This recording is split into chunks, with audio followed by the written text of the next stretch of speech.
Jadi pemirsa, kita tahu Amerika Serikat resmi memulai blokade Selat Hormuz, tapi pertanyaan besarnya adalah seberapa signifikan langkah ini bisa mengubah eskalasi konflik saat ini. Itu yang akan kita bahas ya. Betul. Kita akan bergabung pemirsa, ada jurnalis Metro TV di Iran, Agil Laksamana, WNI di Amerika Serikat, Virginia Gunawan, dan juga ada pengamat Timur Tengah, Faisal Assegaf, sudah tersambung bersama kami melalui sambungan Zoom. Saya mau ke Mas Agil terlebih dahulu di Iran. Mas Agil, selamat pagi. Jadi bagaimana situasi di Iran setelah blokade ini benar-benar dijalankan di sana? Apa yang terjadi? Ya, selamat pagi Mbak Valen. Jadi saya melihatnya tidak ada dampak yang signifikan setelah blokade ini dilakukan oleh Amerika Serikat, terutama di aktivitas masyarakat di kehidupan sehari-hari mereka. Jadi aktivitas warga lokal di Iran, terutama di kota Teheran sendiri, itu masih berjalan seperti biasanya, tidak ada perubahan yang signifikan. Jadi perkantoran, fasilitas umum, aktivitas jual beli pun juga beraktivitas berjalan seperti biasanya, jadi tidak ada perubahan. Namun untuk aktivitas pendidikan, jadi kegiatan belajar mengajar itu hingga saat ini memang dialihkan ke dalam jaringan atau online seperti itu. Dan belum ada tanda yang signifikan kapan akan diberlakukan kembali pembelajaran tatap muka. Dan hingga saat ini justru transportasi publik terutama di kota Teheran sendiri itu masih diberlakukan secara gratis untuk seluruh penumpang di wilayah kota Teheran. Dan untuk transportasi gratis ini bukan hanya untuk warga negara Iran, akan tetapi juga untuk warga negara asing bisa menikmati fasilitas publik yang gratis ini. Seperti itu, Mbak. Baik, artinya memang cukup kondusif begitu di sana. Nah, sekarang saya mau ke Mbak Virginia. Mbak Virginia, kalau terkait dengan ancaman Trump untuk memblokade dan akhirnya direalisasi begitu, sentimen publik di Amerika sendiri menghadapi langkah yang diambil Trump seperti apa, Mbak? Ya, mayoritas publik AS ini tidak mendukung eskalasi militer lebih lanjut terkait konflik di Iran ya. Hanya 34% orang Amerika atau warga Amerika sekarang mengatakan mereka setuju dengan keputusan Amerika untuk mengambil aksi militer di Iran. Ini turun 7 poin dibandingkan ketika perang dimulai. Ketidaksetujuan warga juga naik ke 66%. Mayoritas warga juga ingin Amerika itu lebih berhati-hati terkait keterlibatan yang lebih mendalam atau lebih lanjut. 71% mengatakan mereka akan menentang jika Kongres mengotorisasi pengeluaran 200 miliar dolar untuk mendanai aksi militer lebih lanjut di Iran. Tapi sekitar 5 hari yang lalu, Pentagon mengungkapkan bahwa mereka akan memangkas permintaan dana hingga separuh untuk perang Iran.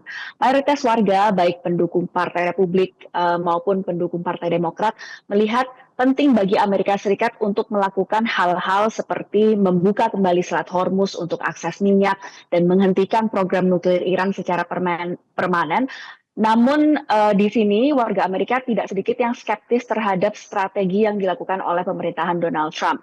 Jika perang berakhir sekarang, menurut polling dari CBS News, relatif sedikit warga Amerika yang akan menyebut perang Iran dengan AS ini sukses, baik dalam hal tujuan militer maupun dengan kepentingan strategis Amerika Serikat.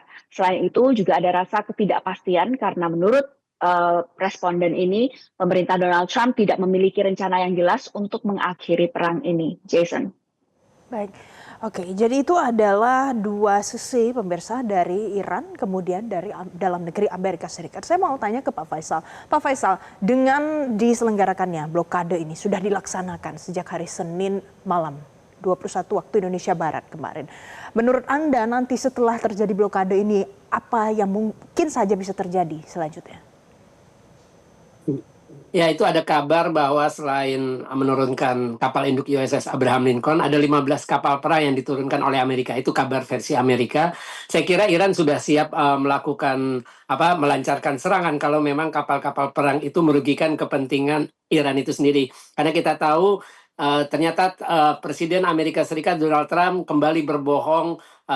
Buktinya ketika dia bilang bahwa berhasil menghancurkan angkatan laut Iran, tapi ternyata untuk membuka Selat Hormuz saja Amerika Serikat tidak berani menurunkan kapal perangnya. Tapi yang ini yang ironis, ketika Trump dari awal perang meminta agar Selat Hormuz dibuka, ternyata dia ikut-ikutan memblokade Selat Hormuz. Ini sangat ironis, bertolak belakang dengan kepentingan masyarakat global yang ingin Selat Hormuz segera dibuka.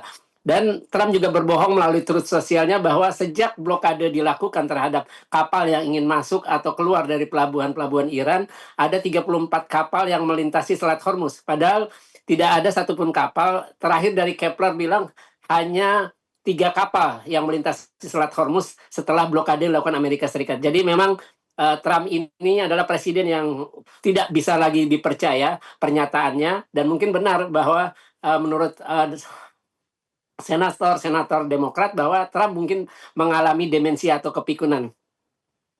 Pak Faisal, nanti saya juga akan tanya usai jeda berikut ini. Kalau sudah begini keadaannya, sudah ada gencatan senjata, kemudian sudah mulai negosiasi tapi kemudian gagal dan sekarang ada lagi blokade seperti ini dari Amerika Serikat. Mungkinkah upaya negosiasi itu bisa lagi dilakukan atau nanti upaya militer yang lebih akan dikedepankan? Tapi kita akan bahas Pak Faisal, Mbak Virginia dan juga Mas Agil usai jeda berikut ini. Tetaplah bersama kami di Selamat Pagi Indonesia.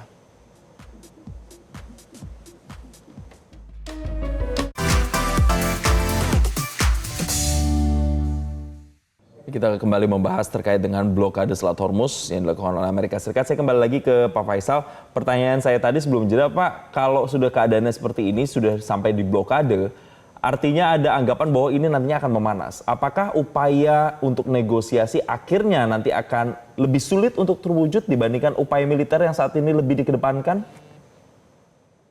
Ya, kita tahu sejak ada pengumuman gencatan senjata secara sepihak oleh Trump pada 7 April, walaupun Iran tidak mengiyakan atau membantah, Iran sejauh ini selama perang ini selalu bersikap menunggu. Artinya kalau tidak ada serangan dari Amerika maupun Israel terhadap Iran, Iran tidak akan menyerang balik. Ini menunjukkan bahwa Iran menghargai hukum internasional, Iran menghormati kedaulatan sebuah negara. Dan bahkan sebelum perang tidak pernah Iran berbicara tentang untuk menyerang pangkalan militer Amerika ataupun menutup Selat Hormuz. Tapi yang mereka lakukan saat ini adalah membela kepentingan nasional Iran. Dan kalau misalkan apakah akan ada perundingan, seperti sebelum-sebelumnya para pejabat Iran tidak pernah berbicara tentang gencatan senjata, tidak pernah berbicara tentang ingin menghentikan perang, karena sesuai pesan dari pemimpin tertinggi Iran Mujtaba Khamenei, perang harus dilanjutkan untuk membayar darah para syuhada. Dia secara khusus menyebut 175 anak-anak SD perempuan di kota Minab yang tewas akibat tembakan 2 peluru kendali Tomahawk Amerika Serikat di hari pertama perang 28 April lalu.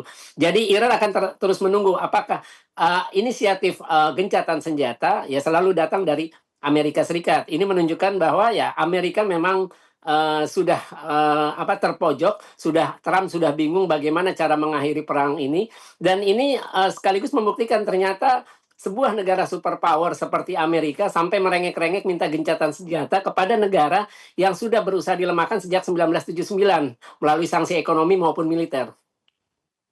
Pak Faisal, saya mau ke Mas Agil. Mas Agil, jadi dengan sudah dikerahkannya ada kapal induk, kemudian ada kapal perusak Amerika Serikat ke Selat Hormuz untuk dilakukan blokade di sana. Apa kemudian yang diinformasikan kepada publik yang ada di Iran soal langkah menanggapi dari langkah Amerika Serikat ini di sana?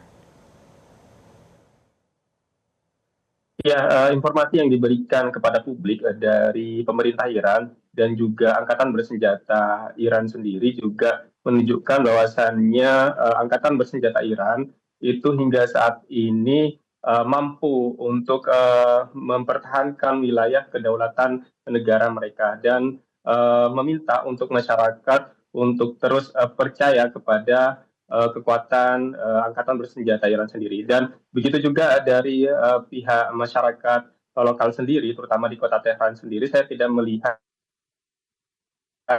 adanya kekhawatiran yang berlebih. Jadi mereka menganggap ancaman yang dilakukan oleh Amerika Serikat ini sebagai hal yang sudah biasa seperti itu. Dan hingga pukul 4 dini hari tadi, justru masyarakat menunjukkan dukungan terbaik mereka dengan menggelar pawai hingga dini hari tadi untuk mendukung segala upaya yang dilakukan oleh pemerintahan Revolusi Islam dan Angkatan Bersenjata Iran dalam rangka mempertahankan kedaulatan negara mereka.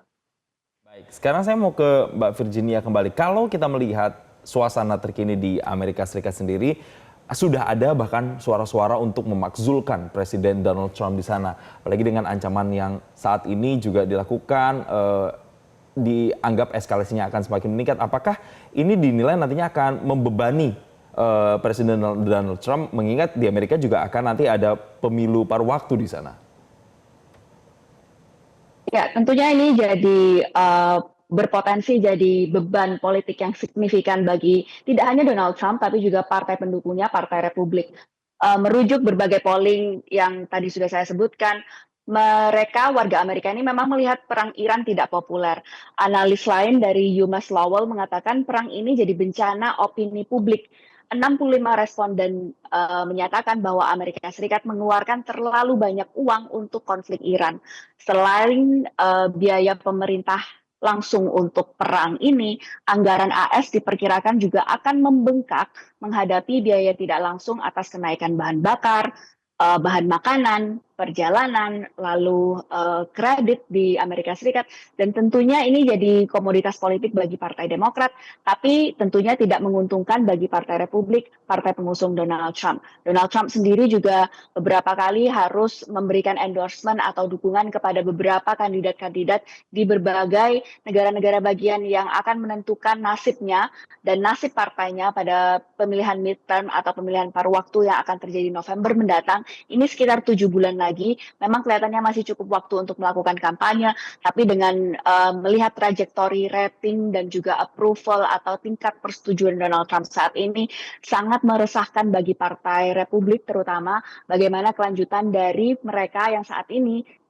memegang kunci mayoritas untuk Badan Legislatif Amerika Serikat. Saat ini Badan Legislatif Amerika Serikat, eksekutif dan juga yudikatif banyak dipegang oleh mayoritas konservatif, sehingga ini memberikan keuntungan tersendiri bagi pemerintahan Donald Trump untuk melanggengkan atau melakukan beberapa rencananya. Jika nanti pada pemilihan midterm hal ini berubah dan kemudian Badan Legislatif Amerika Serikat ini beralih pendulumnya ke Partai Demokrat, ini akan menjadi beban politik yang besar untuk 2 tahun ke depan, di mana masa jabatan Presiden Donald Trump ini masih akan terus berlangsung.